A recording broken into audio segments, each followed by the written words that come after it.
Bonjour à tous et à toutes les athlètes et bienvenue sur Next Physique. Next Physique, l'émission, le podcast où on discute de sport de force, de santé, de bien-être et tout ce qui tourne autour de ces thématiques.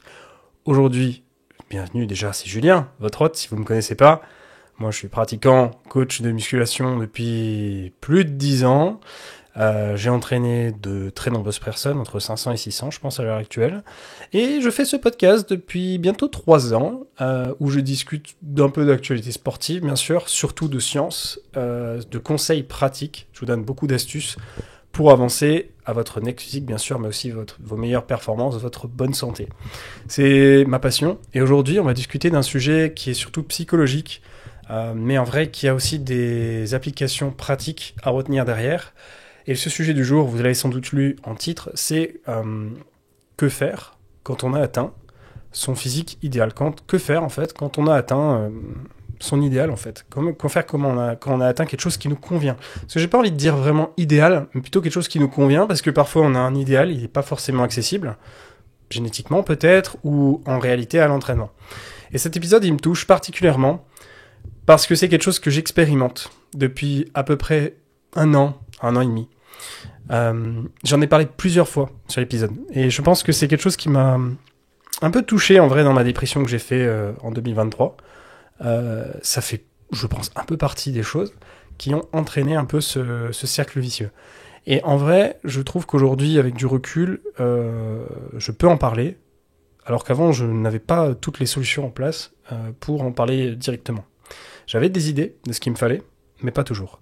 Et aujourd'hui, je vous parlais bien sûr de pratique, c'est-à-dire qu'est-ce qu'on peut en retenir côté entraînement, qu'est-ce qu'on peut en retenir côté nutrition, qu'est-ce qu'on peut retenir peut-être pour plus tard, qu'est-ce qu'on fait une fois qu'on a atteint quelque chose qui nous convient. C'est surtout ça en fait. Qu'est-ce qu'on fait? Alors aujourd'hui, on va explorer un peu comment maintenir déjà les résultats, comment maintenir quelque chose qui nous convient, et qu'est-ce qu'on fait après. Sur la première partie de cet épisode, j'aimerais discuter avec vous de physique, tout simplement, de physique idéale, parce que ça, en vrai, c'est propre à chacun. Ça va dépendre, effectivement, comme je le disais, de votre génétique et de la réalité du marché. C'est-à-dire comment vous êtes en termes de disponibilité à l'entraînement, combien d'entraînements je peux faire par semaine, quel est le temps que je peux allouer à ma discipline en question, est-ce que je peux le faire parce qu'il y a des fois un gap entre l'idéal et la réalité. Aujourd'hui, j'ai par exemple, je vous donne mon exemple personnel, comme ça j'illustre un petit peu avec moi. J'ai atteint un niveau physique que je considère plutôt comme honorable, ça va. Ça fait plus de 10 ans que je m'entraîne. J'ai une seconde place en France en classique physique, compétition naturelle, bien sûr, et en troisième place bodybuilding, en poids moyen, des deux. Mais mon idée a été, voilà, je pars sur 2 ans de prise de masse, donc j'ai eu ce titre cette place en 2022, ces places en 2022. Mais aujourd'hui, j'essaye de progresser jusqu'à atteindre potentiellement la possibilité d'atteindre cette première place sans me bousiller la vie. En fait, ce que je veux dire, c'est que j'ai pas envie de passer toute ma semaine dans ce mode de vie-là et dans cet objectif-là. En fait, c'est ça surtout, c'est une question d'envie. Je veux bien faire ça, je veux bien atteindre ce niveau-là, mais j'ai pas envie d'y mettre le temps qu'il faut y consacrer. Parce que la réalité, c'est que quand on a atteint un certain niveau, au niveau naturel, il faut un cadre de vie très exemplaire, il faut un sommeil parfait, il faut faire attention forcément à sa croissance, parce qu'on peut pas se permettre de faire des prises de masse de 6 mois et de prendre trop de gras, sinon on n'est pas rentable, et du coup on perd un temps phénoménal, voire même des résultats.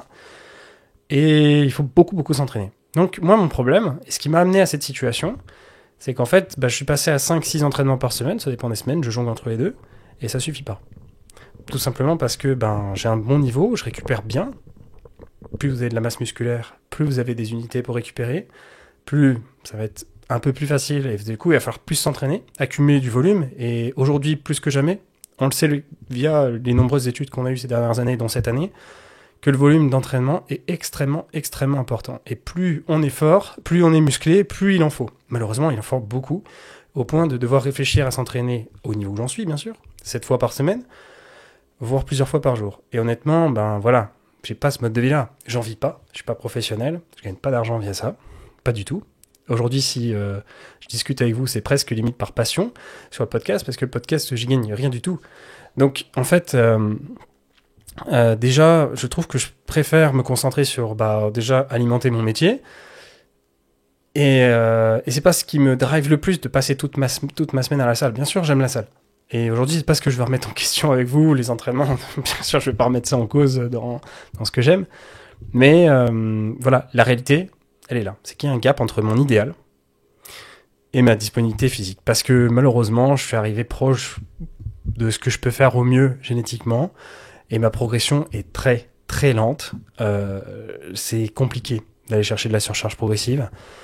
Alors, du coup, la rentabilité est difficile à obtenir. Et du coup, c'est une prise de masse qui s'éternise sans avoir vraiment avancé. Parce que pour aller chercher cette première place, il fallait vraiment que j'avance. Donc, voilà la réalité, quoi. C'est-à-dire qu'aujourd'hui, j'ai pas un physique qui est si différent de celui que j'avais il y a 3 ans, du coup. Bientôt 3 ans, lors de ma dernière prise de masse avant compétition. J'ai plus de masse musculaire, mais pas tant que ça, finalement. Donc, aujourd'hui, la réalité, c'est que compliqué. Et du coup, peut-être que pour vous, vous avez effectivement ce gap aussi, ou alors tout simplement, votre idéal et ce que vous avez atteint aujourd'hui, ça vous convient. Génial. Bon, passons à la suite, du coup. Donc, l'idée, en fait, c'est déjà de dire, ok, ça marche, on fait quoi maintenant ? Je pense que déjà, si aujourd'hui c'est un idéal et c'est quelque chose qui vous convient et que vous souhaitez pas le perdre, il va falloir effectivement continuer à maintenir des entraînements, continuer à maintenir de l'intensité, mais effectivement, vous n'aurez plus besoin de faire la même chose que ce qui vous permettait d'aller chercher de l'optimalité de la croissance que ce qui est pour maintenir. Et ça, vous allez voir qu'il y a une différence qui est quand même conséquente. On sait que l'homme, avec un grand H, a besoin d'un volume minimum par semaine par groupe musculaire de 12 séries pour obtenir un recrutement suffisant, significatif. C'est-à-dire, par exemple, sur l'utilisation de mes quadriceps, il faut que j'ai au moins 12 séries effectives de travail avec une bonne intensité dans ma semaine. Alors par exemple, ça peut être 4 séries de squat, 4 séries de leg press et 4 séries de leg extension. Voilà, j'ai obtenu 4 séries de chaque. Et donc ça, cet élément, effectivement, du coup, ça me permet de dire, voilà, j'ai atteint les 12 par semaine. D'ailleurs, j'en profite pour faire une petite pause aparté sur ce podcast, mais si jamais vous cherchez comment aller vers votre physique idéal, vers votre next physique, si vous êtes dans la phase de croissance, que vous cherchez à avancer, j'ai fait un quiz gratuit, intelligent, avec des conseils derrière, des ressources en fonction de qui vous êtes. Le lien est en description de cet épisode. Ne passez pas par là, c'est gratuit. Ne loupez pas cet élément. Qu'est-ce que je raconte ? Ne loupez pas ça, c'est offert. Donc je l'avais fait cet hiver, ça m'avait pris beaucoup de temps. Et comme je vous l'avais dit, j'essaye de maintenir à peu près une grosse nouveauté comme ça tous les 1 an, 2 ans. Comme ça, je vous fais un petit cadeau. Donc voilà, c'était mon petit cadeau sur le podcast parce qu'on avait passé un grand niveau d'abonnés ici. Bien.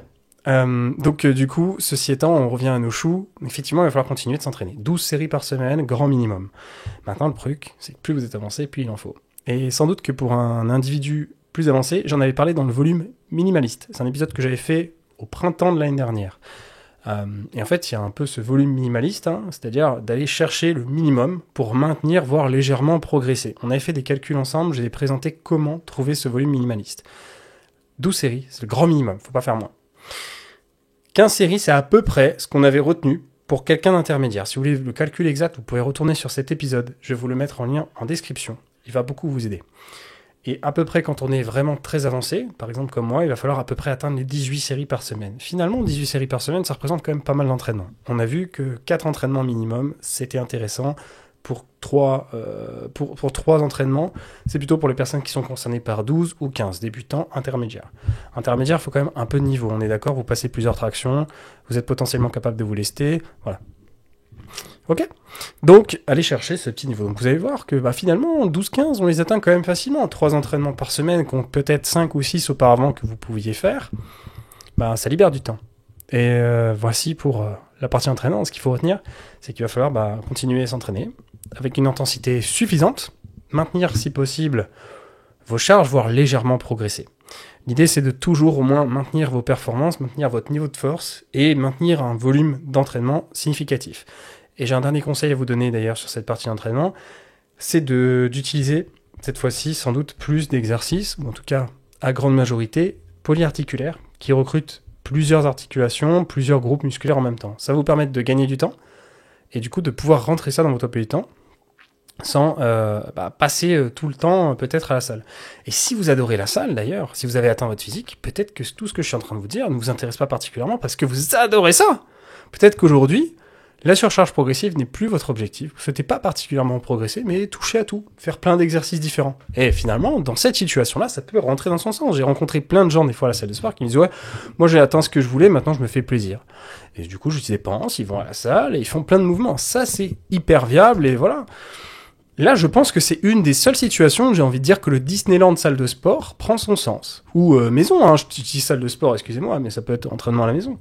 Mais pour cette personne, bah voilà, physiquement, elle ne souhaite pas particulièrement plus se développer. Pourquoi pas faire du Disneyland, échanger d'exos toutes les semaines, etc. Oui, totalement. Faites attention quand même à garder quelques exos de repère sur un peu tous les groupes musculaires. Par exemple, gardez tous les exos de base, comme par exemple faites des tractions, faites des développés militaires, des OHP à la barre, pam. Faites des squats, faites des soulevés de terre, et regardez à ce que votre niveau soit le même. Et après, le reste, joujou. Comme ça, vous avez 4 exos de base, où effectivement, vous vérifiez que, ok, ça passe, je suis toujours aussi performant, et le reste, je m'amuse. Ça peut être une idée. Voilà, donc soit vous réduisez au minimaliste, soit vous gardez ce que vous avez déjà acquis. Et au moins, effectivement, vous jouez sur le reste. Ça va dépendre effectivement de si vous voulez réduire le nombre d'entraînements ou pas. Moi, par exemple, j'avais dit, après ma première compétition, je puis m'entraîner 7 fois, mais plutôt 6 ou 5 fois selon les semaines. Aujourd'hui, c'est un truc qui reste. Je pense que je vais continuer de m'entraîner 5 fois par semaine, au grand minimum, voire 4 fois, lors de semaines de voyage, etc. Voilà. Maintenant, l'idée, c'est de garder, bien sûr, une activité physique. Et là, c'est mon petit aparté santé, c'est le moment coach. Je vous demande de faire attention à votre mental, faire attention à votre physique, c'est vrai, mais surtout de garder une santé cardiovasculaire, de continuer à bouger, à vous dépenser. La musculation travaille quand même pas mal le cardiovasculaire. Pas forcément de la même façon, mais au moins il le travaille. Et à côté, vous prenez soin de vos groupes musculaires, de vos articulations. Génial. Et ça, du coup, il faut pas le lâcher. Parce que c'est quelque chose, ok, vous avez acquis de l'esthétique, mais vous avez acquis une grande santé et vous allez éviter de gros problèmes sur le long terme que les personnes qui n'ont pas fait ça auront. Donc bravo. Et continuez de le faire. Ça ne veut pas dire que cette partie-là, il faut complètement l'oublier. Faites peut-être joujou à l'entraînement. Peut-être que ça vous rendra un peu plus de plaisir à votre entraînement et du coup, varier les exercices peut-être plus souvent. Pourquoi pas. Mais l'idée, effectivement, c'est de continuer à vous dépenser. Ça vous permet d'avoir un bon métabolisme, d'éviter de perdre de la masse musculaire et du coup d'avoir un métabolisme qui baisse, forcément. Vous êtes moins musclé, vous perdez du métabolisme. D'avoir toujours une bonne dépense, simplement via la séance, d'avoir une bonne gestion du coup de votre physique et éviter de prendre de la graisse un peu bêtement. Et ensuite, du coup, vous allez forcément éviter des maladies chroniques, du diabète, de l'hypertension, des cancers, etc. ou des problèmes d'articulation, de tissu de manière générale. Et pour cela, ça veut dire aussi, dans la continuité de ce que je dis, faire attention à sa nutrition. Si vous avez fait attention à votre nutrition jusqu'ici, ça ne doit pas changer. Ça, c'est un truc, c'est des bagages, des acquis, où on peut pas dire flemme.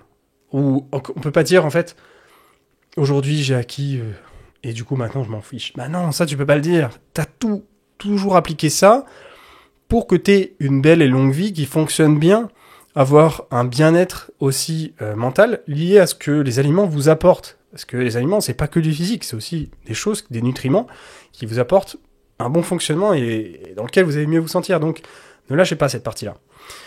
Et donc pour cela, peut-être ajouter d'autres activités. Si vous réduisez le nombre d'entraînements, peut-être rajouter d'autres activités comme de la marche rapide, de la marche, de la natation, du vélo, plus de déplacements, de manière à ce que vous utilisiez un peu plus vos articulations, plus de sang qui circule, vos poumons, etc.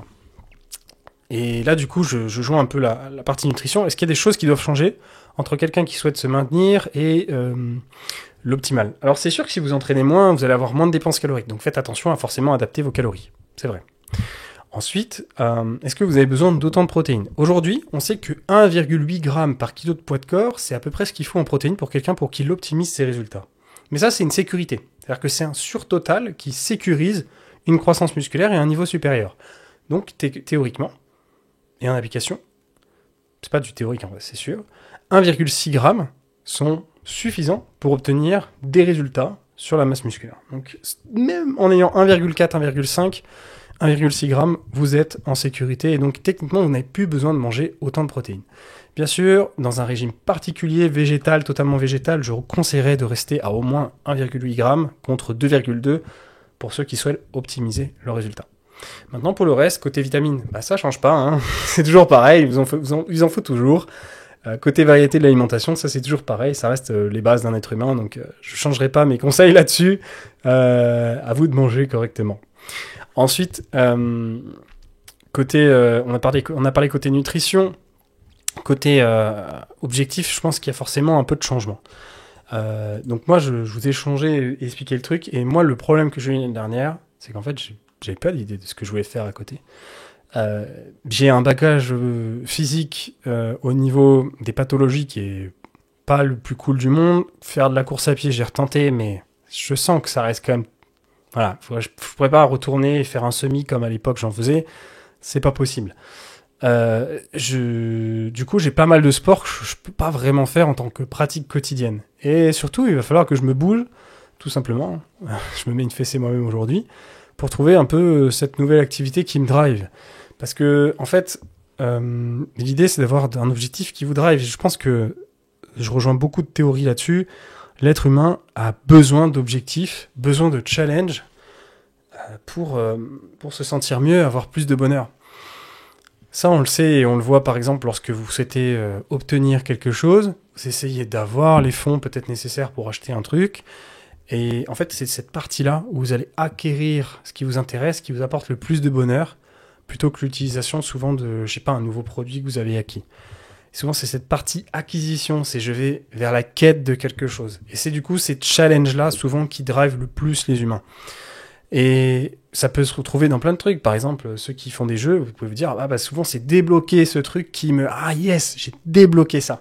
Et au sport, on peut se dire, voilà, j'ai atteint ce temps-là, j'ai réussi un semi-marathon, j'ai réussi un marathon, c'est vachement à la mode. C'est le fait d'acquérir quelque chose. Et je pense que ce challenge-là, c'est un truc qui me manque et qui peut manquer à plein de personnes après. C'est parce qu'en fait, on a atteint notre idéal ou atteint ce qui nous convient.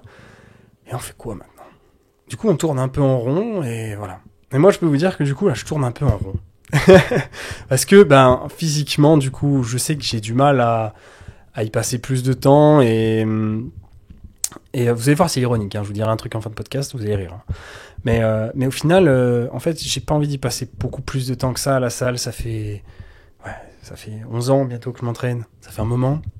Et des exercices, je les connais tous. Je connais par cœur. Il n'y a pas des choses nouvelles à découvrir.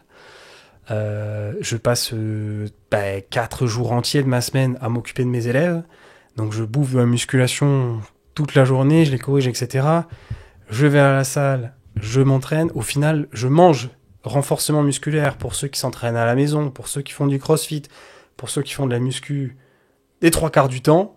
Et du coup, forcément, je tourne un peu en rond, quoi, parce que j'y passe en littéralement... si on compte tous mes entraînements, plus les jours où je suis en train de coacher les gens, plus les moments où je suis par message en train de m'occuper de mes élèves, et du coup de reparler de ça encore une fois avec eux, en fait, je fais ça 5-6 jours par semaine non-stop. Plus le moment où je suis avec vous actuellement. Et en vrai, j'ai envie de voir autre chose. J'ai envie de voir autre chose. Et du coup, de temps en temps, on me dit, ouais, c'est fou, un sportif comme ça, t'aimes bien les jeux vidéo, tout ça. Ouais, mais en fait, c'est différent. En fait, je vois autre chose. Je découvre des choses où je suis pas forcément... je connais pas tout, voilà, je connais pas plein de choses.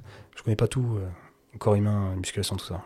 La science, elle va avancer encore. Elle avance encore énormément cette année. J'ai fait des épisodes là-dessus. Et des trucs de fou qui changent. Mais ce que je veux dire, c'est que je découvre vraiment des trucs de zéro, quoi. Et ça fait plaisir, en fait. Parce que j'ai cette quête, du coup, d'aller chercher de nouveaux acquis. Et ça, c'est ce qui me manque aujourd'hui dans ma dépense physique. Donc en fait, je pense que ça, c'est important de se retrouver soi-même via de nouveaux objectifs. Peut-être fixer de nouveaux objectifs pour rester motivé. Et c'est pas forcément sportif. Ça peut être dire, je passe plus de temps sur la création de ma micro-entreprise. J'avais coaché un élève, par exemple, en ce moment, il lançait ses pâtisseries sur Rambouillet Paris. Coucou, je sais pas s'il écoute le podcast, Nicolas. Je trouve que c'est génial. Nouveau objectif. Genre, le mec est passionné de pâtisserie, il travaillait dans la finance avant, il se lance là-dedans. C'est trop bien. Pourquoi pas ? Et ça, c'est son truc, c'est son objectif. Et il est en train de débloquer ce truc. Et en vrai, c'est génial. Et je pense que ça reste clé d'avoir ce déblocage. D'avoir des petits objectifs comme ça. Peut-être, je sais pas moi, faire le poirier. C'est tout bête, mais ça peut être des trucs comme ça. C'est réussir à faire le poirier, tenir debout, faire des double under pour un crossfitter, faire ses 2 tours, voilà. Donc du coup, ma question est, qu'est-ce que vous souhaitez en termes d'objectifs ? J'ai une deuxième question pour vous. D'ailleurs, n'hésitez pas à suivre le podcast si ces épisodes vous intéressent. Si je vous aide via ces épisodes, n'hésitez pas à me le faire savoir via un like, ça m'aide énormément. Mais j'ai une autre question pour vous, avant de continuer. Est-ce que ça vous intéresserait que je live ? Parce que des fois, je sais que les reacts peuvent être très utiles pour que je rebondisse et je dise des trucs derrière qui peuvent vous aider. Alors, j'essaierai d'anticiper et de prévoir le live et de dire, voilà, je serai là de telle heure à telle heure. Malheureusement, je ferai jamais, je pense, des podcasts, sauf que là, c'est exceptionnel, mais au-delà de 19h. Donc ça, c'est un peu le bémol, c'est que je sais que les gens qui streament, en général, c'est plutôt le soir. Mais si, des fois, je fais des streams le matin ou vers 18h, 19h, est-ce que ça vous intéresserait ? C'est un truc que je peux faire, je peux m'organiser pour rendre les épisodes dispo avec vous en direct. Maintenant, il faut que je vois si c'est faisable, quelle est la faisabilité. Mais voilà, si vous êtes nombreux à me dire que vous êtes chaud, je le ferai. Si par contre vous êtes 3, je le ferai pas, je suis désolé. Du coup, je vous laisse me le dire en commentaire de cet épisode, où je vous mettrai un petit sondage pour ceux qui sont sur Spotify. Mais dites vraiment si vous allez être là, parce que sinon, si je commence à prendre du temps pour ça et que vous n'êtes pas là, c'est pas la peine. Merci à vous. Bien, on continue du coup. Je pense que d'abord, il y avait ce point, effectivement, il fallait que je discute de ça, des nouveaux objectifs, de trouver une nouvelle dynamique, et un nouveau truc du coup qui occupe votre cerveau en fait, et qui vous permettent de pas un peu sombrer, quoi. Ensuite, moi je pense qu'il y a une partie du coup forcément de repos-récupération où on doit un peu en discuter. Est-ce que ça change de ce côté-là ? Ben en fait, techniquement, vous avez plus de repos puisque vous allez peut-être moins vous entraîner. Donc, du coup, vous avez plus de billes à allouer dans d'autres activités. Ça, on en a discuté quelques fois ensemble, ces fameuses billes à allouer, ces billes de récupération. En fait, ce que je veux dire par là, c'est que c'est un peu... Votre récupération, c'est un sachet de billes. Et ce sachet de billes, ce que je disais souvent, et ce que je dis des fois à des élèves, c'est qu'on peut pas le mettre partout. Si on a un sachet de billes, il y a une quantité limitée de billes, et je peux pas mettre toutes mes billes je cours 3 fois dans la semaine. Je vais 6 fois à la musculation, 5 fois à la muscu, ou 4 fois à la muscu, mais je cours 3 fois par semaine 1 heure. 3 fois 1 heure, plus la muscu, plus, je sais pas, je fais du foot à côté. C'est beaucoup, et malheureusement, vous n'avez pas assez de billes. Donc du coup, il y a des activités où il n'y a pas de billes, et du coup, vous êtes nul à chier. Ou alors, il n'y a pas assez de billes nulle part, et du coup, vous avancez pas. Et ça, je le vois souvent. J'ai fait cette erreur aussi quand j'avais 18-19 ans, quand j'ai passé, du coup, ma première année à la fac, je faisais du foot, 2 fois par semaine, du handball, du coup, 3 fois par semaine, plus j'allais courir à pied tous les week-ends, plus j'allais à la muscu, c'était mes débuts de la musculation, 5 fois par semaine. Ouais, ça fait beaucoup. Hein. Ça fait beaucoup, et clairement, j'avançais un petit peu, mais j'ai vite stagné.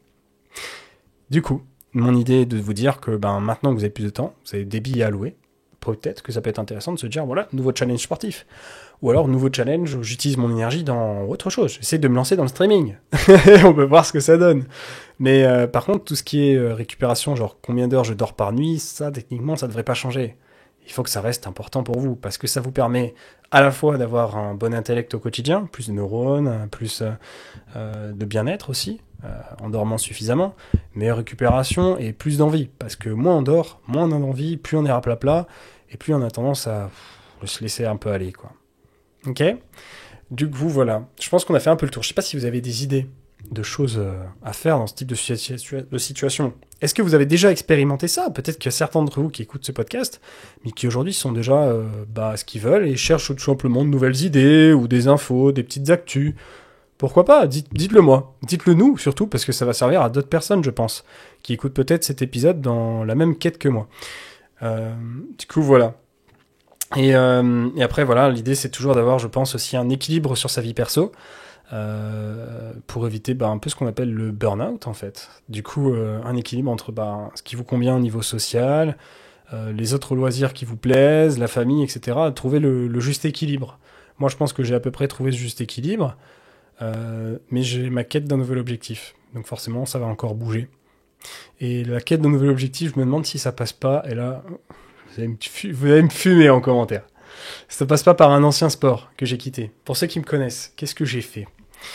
Et pour ceux qui me connaissent pas, peut-être que vous avez deviné. J'en ai parlé à quelques proches. Mais en vrai, j'ai beaucoup de proches qui sont dans ce sport. Cette année, je vous l'ai dit quelques fois, j'ai jamais eu autant de gens qui font ce sport que cette année. Alors non, c'est pas l'Irox, c'est pas la course à pied. Du coup, je vous l'ai dit dans l'épisode de course à pied, je suis pas je suis pas très serein à l'idée de reprendre vraiment de la course à pied, c'est CrossFit. J'ai la moitié de mes élèves qui sont au CrossFit. Je n'ai jamais vu autant d'élèves au CrossFit. Peut-être parce qu'il y avait plein de gens qui étaient intéressés par les trucs de kiné que j'ai dit, les épisodes qu'on a fait, je sais pas pourquoi. J'ai plein de proches, plein d'élèves au CrossFit, et du coup, ils m'ont donné envie. Alors, j'en ai fait, moi, il y a plus de 10 ans. Donc ça a pas mal bougé depuis. Ça a pas mal changé. Je pense que j'ai énormément à apprendre en termes de gym. Ça, c'est sûr. Forcément, j'ai beaucoup à apprendre là-dessus. Des techniques à réapprendre. Parce que, honnêtement, je ne sais plus faire un muscle-up. Ça revient peut-être facilement. Je sais pas.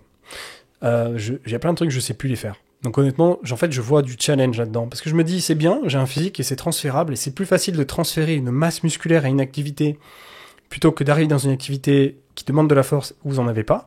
Donc ça, c'est cool. Maintenant, voilà, à voir si c'est faisable en fait avec mes soucis un peu d'épaule. Mes soucis de genoux, c'est un sport à fort impact. Et ça va demander de m'écouter. Alors, je pense qu'aujourd'hui, j'ai acquis plus de sagesse. Et du coup, j'espère savoir mieux m'écouter. Comme j'ai pu le faire, par exemple, j'ai fait du Ninja Warrior la semaine dernière. Au moment où vous écoutez ce podcast, pour vous, c'était il y a un mois, mais j'ai pris cher après la séance. Et heureusement, je me suis arrêté au bon moment. Je me suis dit, là, tu fatigues, arrête ta séance là. Après 1 heure à avoir fait le singe, je sentais que mes bras, ils étaient en train de, un peu de faiblir, quoi. C'était pas normal. Et pour cause, pendant 3 jours, j'ai pas pu utiliser mes biceps, tout simplement parce que j'avais inflammé mes tendons du biceps qui n'avaient plus l'habitude de me porter moi-même, enfin plus l'habitude, ils n'ont jamais eu l'habitude de me porter en fait, tout simplement. Et maintenant je suis plus de 90 kg, c'est pas facile. Donc j'ai envie de tenter. Je sais pas du tout si ça va être sérieux. Je sais pas du tout si ça va finalement me plaire, si j'ai envie de faire ça en nouvel objectif à côté, et peut-être que en fait ça sera juste un objectif de loisir. C'est-à-dire voilà, de temps en temps je vais me défouler, je vais faire le singe, je vais faire le gogol pendant 1 ou 2 watts par semaine, et puis c'est tout. Voilà, j'ai pas envie de me mettre de pression, de dire voilà, ça va devenir sérieux, je vais faire des compètes. Je pense pas du tout, parce que je fais très attention maintenant à moi, et surtout j'ai envie de bien vivre et de vieillir correctement. Voilà, je suis en train de parler comme un papy. Je sais pas s'il y en a qui rejoignent mon opinion, mais je pense qu'en fait j'ai envie de faire du sport toute ma vie en fait. J'ai pas envie de me dire un jour je peux pas aller faire du kayak parce que j'ai plus d'épaule, je peux pas aller je sais pas moi faire du surf parce que mon genou est démonté, je tiens plus sur une planche. En fait voilà, j'ai envie de bien rester actif et de toujours faire un peu ce qui me plaît. Et je sais pas si c'est débile ce que je dis ou pas. Bon bref, je vais vous laisser là-dessus, je pense qu'on a fait le tour sur qu'est-ce qu'on peut mettre en place. Je vous dis pas que le CrossFit c'est une solution du tout, je vous dis juste de trouver effectivement ce qui vous convient à vous. Maintenant je vous laisse appliquer aussi les conseils pratiques que j'ai dit aujourd'hui. Si je vous ai aidé, n'hésitez pas à me le faire savoir en m'aidant en retour sur le podcast, en mettant juste un commentaire, en répondant à la question tout simplement sur est-ce que ça vous intéresse, les lives ou pas, est-ce que vous seriez là pour des épisodes que j'enregistrerai. Voilà, je vais se me tenir au courant. Et moi, je vous souhaite de passer, bien sûr, une très bonne journée, une très bonne soirée, selon le moment où vous m'écoutez. C'était Julien. On se retrouve pour un prochain épisode pour le mois de juillet. À plus. Hey, tu as bien écouté ce podcast? J'espère qu'il t'a plu. C'est Julien, je suis créateur du podcast Next Physique, mais aussi coach depuis de nombreuses années. Avec un bon développement depuis 5 ans maintenant, j'ai pu aider des centaines de personnes à se transformer physiquement, mentalement et devenir la meilleure version d'eux-mêmes. À l'origine, je dirigeais une équipe qui s'appelle MFT, Misfit Trainings. On souhaitait réunir les meilleurs conseils et spécialistes afin d'obtenir un quotidien optimisé et devenir un vrai athlète, à sa façon.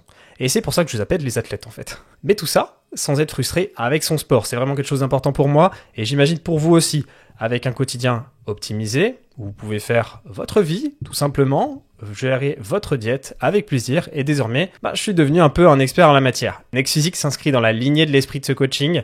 Je souhaite le meilleur pour chacun de mes élèves afin que vous puissiez gérer vos PR, votre vraie surcharge progressive et ainsi atteindre votre Next Physique. Car c'est un suivi, donc je suis présent tous les jours pour assurer la meilleure évolution possible de la personne et c'est pour ça que j'ai décidé à l'initial de faire du coaching en ligne et pas en salle. Oubliez les diètes sans cookies, oubliez les exos qui changent à gogo chaque semaine parce que c'est du marketing. Ici, on va progresser sur les exercices et bien sûr des exos qui vous plaisent et qui rentrent dans votre emploi du temps, votre salle de sport et son agencement. C'est un tandem, ça se passe entre vous et moi pour construire une équipe qui avance ensemble. Je vous prépare le terrain, j'assure vos arrières et vous faites le job à l'intérieur du terrain. Les coachings sont sur réservation. Si tu écoutes ce podcast, c'est que tu es intéressé par l'optimisation de tes résultats et je suis sûr qu'on ira du coup loin ensemble. contacte-moi directement sur Instagram pour qu'on en discute et qu'on regarde mes disponibilités de réservation ou qu'on s'appelle tout simplement si tu veux qu'on en discute. Plus d'informations sur le suivi en lien en description.